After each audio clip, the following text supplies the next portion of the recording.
በቃ የመጣ ይምጣ፣ ምንም ማድረግ አልችልም። በሱመያም ተስፋ ቆርጫለሁ፣ በአዩም ተስፋ ቆርጫለሁ። በቃ አንድ ደህና የምለው ሰው፣ በስነ ስርዓቱ በደንብ ያጠናሁት ሰው፣ በስነ ስርዓቱ የማውቀውን ሰው፣ ስርዓት ያለው ቢበደልም ቢደበደብም ከቤት ወጥቶ የማይሮጥ ልክ እንደ ድሮ እናቶች ባሌ ነው መታኝ እንደበደበኝ ብላ ያጠፋሁትን አስተካክላለሁ ብላ ቤት ቁጭ የምትል ሮጣ እዚህም እዛም ማትሄድ። አዩ ትንሽ ስታኮርፍ ሮጣ ወደ ቤተሰቦቿ ነው። አልተቀረጽም እንጂ ቪዲዮ ላይ እና እንደዛ ነው፣ ችግር ነው። ስለዚህ ውድ ቤተሰቦቻችን ቪዲዮን የቀለበት ፕሮግራሙ እሑድ ከተደረገ አይታችሁታል። ምን ብዬ ነው የሰራሁት? እሱ ብዬ አስቀምጬ ነበር። ምናልባት ጽናት ራስ ወዳድ መሆን አልፈልግም። ምን ራሴን ባዳምጥም ብዙ ነገሮች ቢሆኑም ግን ሰይድ መጃጃል ቀጥሏል። አሰላሙ አለይኩም ወራህመቱላሂ ወበረካቱ። እንደውም የሌላ እምነት ተከታይ ሰላም፣ እንዴት ናችሁ? ወዳችሁ ማከብራችሁ ስለምታበረታቱን ጀዛከላህ ኸይር። ዛሬ ደግሞ ሰይድ የተጃጃለ የመጣውን ነው ይዤላችሁ የመጣሁትና ሶስተኛ ሚስት ላገባ ነው እያለ ነው። እንግዲህ ሱመያን ለማስቀናት ሱመያን ከሆነች መቼም አትቀናም፣ መቼም አትቀናም። እርግጥ ነው ትወዳሃለች፣ ምንም ቢሆን የመጀመሪያዋ ነክ። ብዙ አንተን የምትወዳቸው ምክንያቶች ብዙ አለ። በተለይ በስደት ላይ እንዳንተ አይነት ትዳር እንዳንተ አይነት ሰው አግኝታ ማጣት ይከብዳል። በዛሬ ጊዜ ሴትን እያስለቀሰ በሴት ገንዘብ ሴትን ገንዘብ ቁጭ ብሎ እየበላ ቤተሰብን ከቤተሰቦቿም አልሆነች ከባሏም አልሆነች ከራሷም አልሆነች ብዙ በስደት የምትሰቃይ ሴት እህቶቻችን ብዙ አሉና አንተ ከዛ ውስጥ በዛ መንገድ ጀግና ነክ። ሱመያ ደስተኛ ሁና ካንተ ጋር የምትኖር ከአረቦች የተናነሰ ኑሮ አይደለም የምትኖረው። ዘና አድርገህ ያው እሷም እየሰራች ደስተኛ ሁናችሁ ነው እየኖራችሁ ያላችሁት።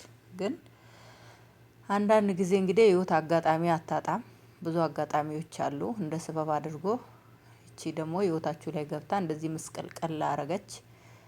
አንዴ ተሳስቻለሁ፣ በቃ ቀደር አላህ ነው፣ ስህተት ሰርቻለሁ፣ ስህተቴን አስተካክላለሁ፣ አርማለሁ። እሷንም እንደምንም ብዬ በሰውም አንተ አሁን ቲክቶክ ዩቲዩብ ላይ ታዋቂ ነክ። ቢያንስ ራሱ የሰው ልጅ ለአላህ ነው የሚተናነሰው፣ ለሰው ልጅ አይተናነስም።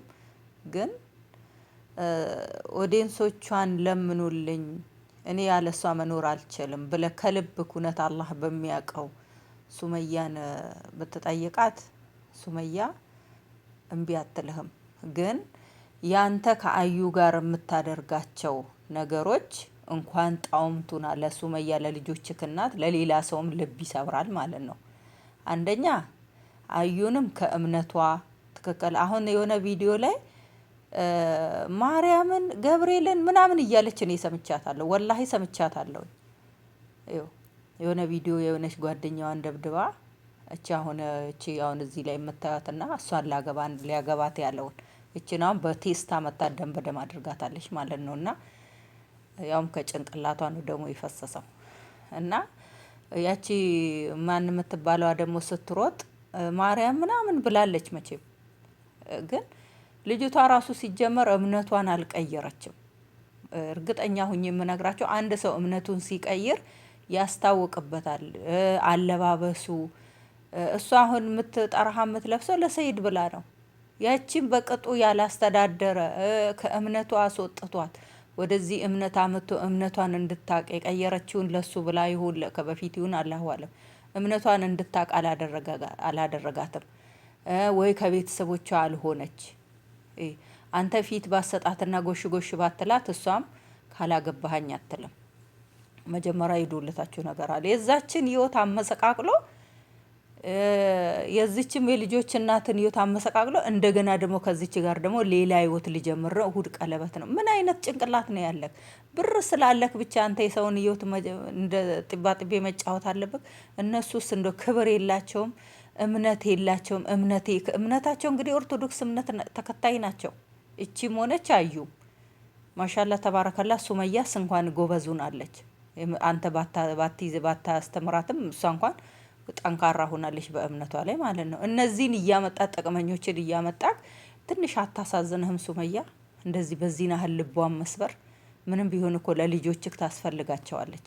አንተ ባትፈልጋት አንተ እርግጥ ነው ወጣቶችን ፍሬሾችን እየሄድክ መኮምኮም ትችላለህ። ግን እናት የልጆችህ እናት እውነቷን ያለችው ወላሂ ሱመያ ያለችው እውነቷን ነው። ሴት ስለወለድኩ ነው እሱ የሚፈልገው ወንድ ነው ብላለች እኮ እንደ አረቦች ማለት ነው። አንድ ሱመያ ወላሂ እኔ ሱመያን ስለምገድፋት ሳይሆን እኔ አላህ በሚያቀኝ እውነቱን የምነግራቸው ሱመያ የምትናገራቸው ከማግባቱ በፊትም አሁንም የምታወራቸው ነገር ወላሂ ትክክለኛ ነገር ነው የምታወራ። አጠቅምክም አዩ ብለዋለች። እንዳለችው ደግሞ ተመልከቱ። ዛሬ ይኸው እየተንቀዋለ። አሁን በቀደምለት እወድሃለሁ፣ እኔ ያላንተ መኖር አልችልም፣ እኔ ራሴን አጠፋለሁ አለችው። ከዛ የሆነ በቃ መጨረሻ ላይ እኔ ባለጌ ሰው ነኝ፣ እኔ ለማንም አልጠቅምም፣ እኔ ሴቶችን ህይወት ማበላሽ ነኝ፣ እኔ ለማንም አልጠቅምሽም፣ ከኔ ብትርቂ ነው የሚሻለው፣ እኔ ባለጌ ነኝ፣ እኔ በሴቶች የምጫወት ሰው ነኝ ብሏታል ማለት ነው።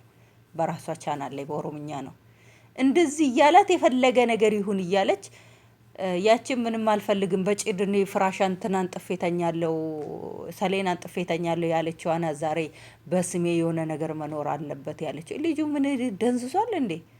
ኧረ ቆፍጠን በል። ወንድ ልጅ እንደዚህ ሲነሰራክ ሲያስጠላል። ቆፍጠን ሲል ነው ወንድ ልጅ የሚያምርበት። 30 ሴት ስለቀያየርክ ብቻ ጀግና አይደለም የምትባለው። ቆሎ መሰለክ እንዴ የኢትዮጵያ ሴቶች እየቆረጣምክ የምትወረውረው? ትንሽ እንደው አንተ ሴት ልጅ ሴት እህት የለህም? ሴት ልጅ ንስት ታሃታል። እሷ መቼ ዞር ብላ። አሁን ሱመያ ተቸግራ አይደለም የኔን ስም ልታጠፋ ነው፣ ውሸቷን ነው፣ ብር ስላላት ነው ከሀገር ወደ ሀገር በፕሌን የምትሽከረከረው። ጠይብ ልጆችህን ይዛ ነው የተዝናናችሁ፣ ወንድ ጋር አይደለ የተዝናናችሁ። አንተ እንኳን አለክ አይደል እንዴ እሽ ከሌለ እያልክ እዚህ ላይ የምትሽለጠለጠው። ያችኛዋ በዛ በኩል ይኸው ያንንም እየጠፈጠፈች አንዱን ጆሮ ግንዱን ታዞራለች፣ አንዱን ጥርሱን ታራግፋለች፣ አንዱ ራስ ምታ። ስንቶች ናቸው በሽተኛ ያረገቻቸው? የኢትዮጵያ ኑሮ ራሱ እያጠናገራቸው እያዘች እያጠናገረች። ይሄ ሁሉ የሱመያን ገንዘብ ሰብስበ ሄዳ አይደል ያጠገፍካት።